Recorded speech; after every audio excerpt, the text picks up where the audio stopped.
আজকের রেসিপি লাউ চিংড়ি। যে ছোটো ছোটো করে আলু কেটে নিয়েছি, যে লাউটা একটু ভাপিয়ে নিয়েছি সরু সরু করে কেটে, মটরশুঁটি, টমেটো কেটে নিয়েছি, একটা দুটো কাঁচা লঙ্কা চিড়ে নিয়েছি। এই যে চিংড়ি মাছ নুন হলুদ মাখিয়ে নিয়েছি।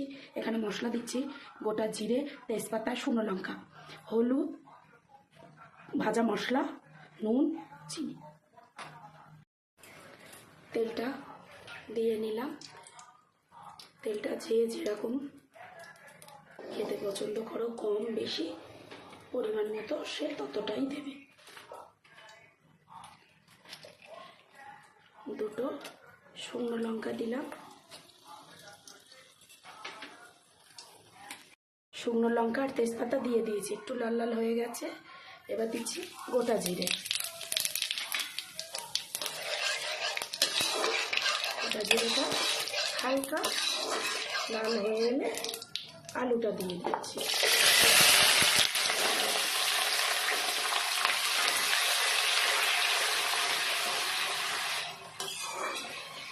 একটু লাল লাল হয়ে এলে তারপরে অন্য কিছু দেব। আলুটা লাল লাল ভাজা হয়ে এসেছে, এবার আমি চিংড়ি মাছটা দিয়ে দেবো।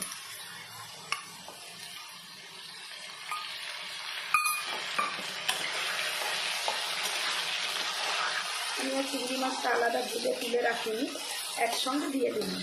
এটা চিংড়ি মাছটা একটু ভাজা ভাজা হয়ে এলে আমি মশলা দেবো।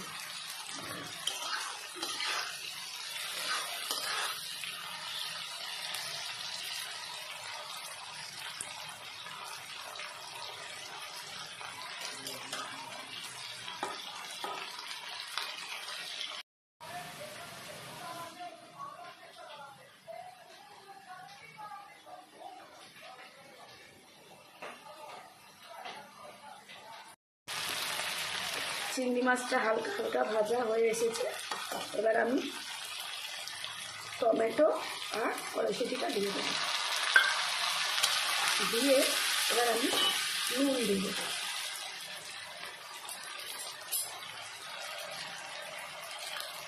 পরিমাণ মতো নুন দিলাম, হলুদ গুঁড়ো,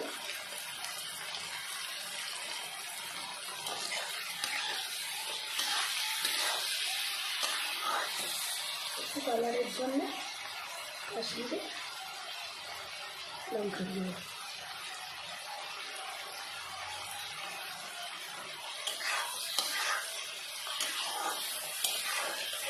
আর একটু ভাজা করে নিই জিনিসটা, একটু ভাজা ভাজা করে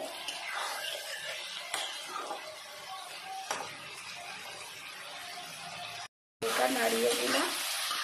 দিয়ে এবার আমি লাউটা দিয়ে দিই।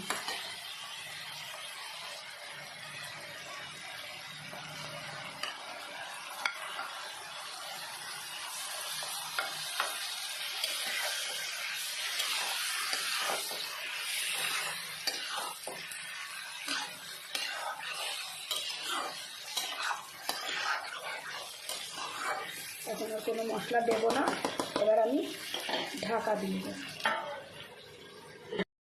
ঢাকা দিয়ে রেখেছিলাম, ঢাকাটা এবার খুলে নিলাম।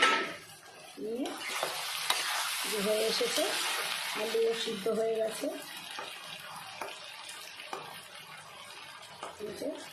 এবারে একটু মিষ্টি দিয়ে দেবো।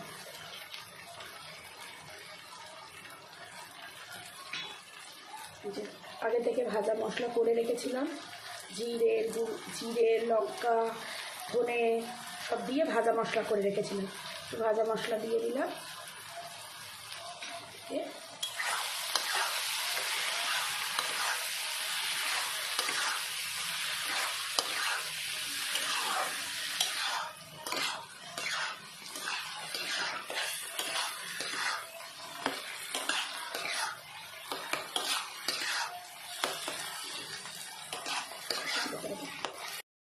কিছুক্ষণ ভাজা মশলাটা দেওয়ার পরে কিছুক্ষণ কষিয়ে নিলাম, নিয়ে এবার নামাবো। হয়েই এসেছে। এই যে লাউ চিংড়ি রেসিপি কমপ্লিট হয়ে গেছে। এরকমভাবে বাড়িতে বানিয়ে খেয়ে দেখুন, সত্যি অসাধারণ লাগবে।